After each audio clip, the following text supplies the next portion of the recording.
My first musical instrument was the voice, and then came the piano and then the guitar. But voice always. Which is how you were singing from? I was singing from whenever I can remember as a kid, and then I became a soloist in a children's choir. I was a boy soprano. And then at age 13, when my voice started changing, I had to drop out. It turned from soprano to baritone.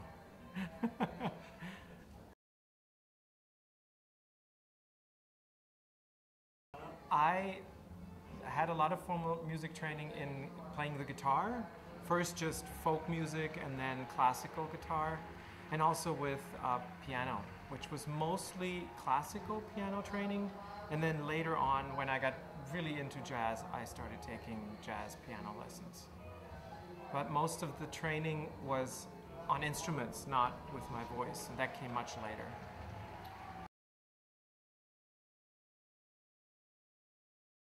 When I was a kid, I listened to a lot of strange music, and a lot of the strange music was contemporary, classical, European-centric music, Stockhausen, Henze, Boulez.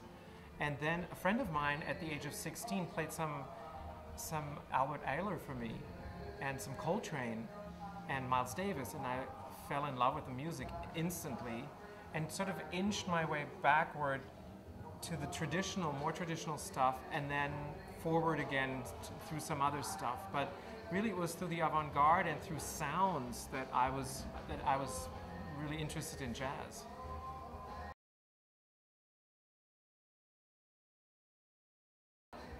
I met Meredith Monk as a friend in 1992, just through mutual friends, and she was looking for somebody to replace someone else in her ensemble, and that's when I started working with her. There was an instant kinship, not only musically but also in movement and in theater, and this whole idea of Gesamtkunstwerk, if I may use a German word. And we have that in common, that we're really looking for something that has more elements to it than maybe just one, even in a concert setting. So that there was an instant kinship with Meredith. And we worked together for 17 years very closely in different contexts, from performance art pieces to concerts, recordings, and that's how I also brought in John Holmbeck into the ensemble. And yeah, it's been a wonderful learning experience and growing experience for myself as a performer.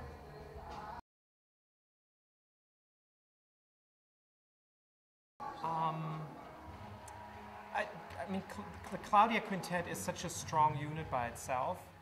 It's so strong that if you add one more person or two more people, it doesn't topple the domino chain. It actually makes, it's sort of like a really strong planet that has a lot of gravity, and to it you can stick pretty much anything and it will sound good.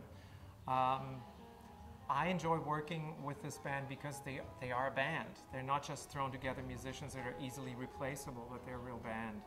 And John's compositional voice, I've always enjoyed since I've been working with him from 1994. Actually, it's been a long path with him as a conspirator of things, and I think that the projects he puts together are very just odd in a good way. They're always, even especially for me, who's known John for so long, they're very unexpected always. And if he can surprise me, that's a pretty good thing for a composer.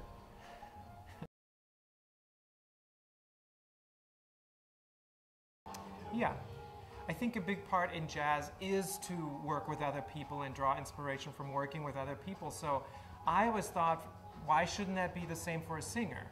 Why should I only do my own thing, which I do, but it would also be nice to learn and experience other people's voices. And I particularly enjoy working with other composers.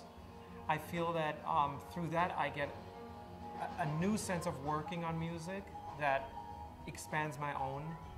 And I've certainly learned a lot from working with John or with Ben Monder or Kirk Nurok, who I started working with a long time ago, Meredith Monk, of course, Laurie Anderson, all these people that have such a different idea of how music can be and make it work and make it very strong.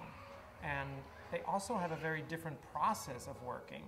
Some people have the music ready in the first rehearsal, others develop it very, very slowly. So that's very interesting.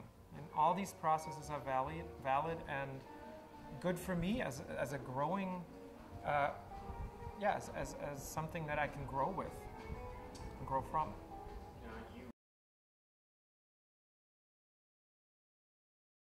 The Kate Bush project I did came about looking back at what I loved earlier on in my life as a teenager. I listened to all of her albums that were out by then and was really into her music. Came back to it in 2006, 2007, and I realized that the music is still great, if not better, and that the lyrics are incredible, and that there's this whole catalog of music that's not really been dealt with. And nobody really sees her or has seen her as a composer. They see her as an interpreter and as a quirky pop artist.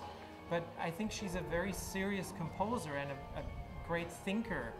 And her lyrics draw from just unbelievable sources and very unusual sources for pop music, like literature, film, art, and Irish and British myths.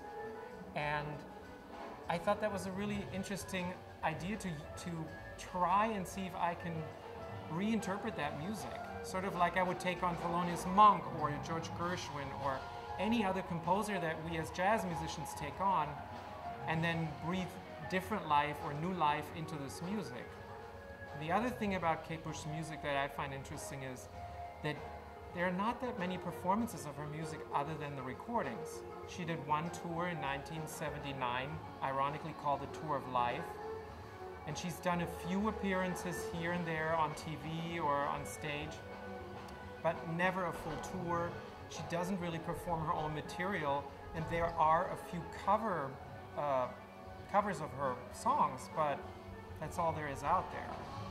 And so I thought this was a project that needed to be done.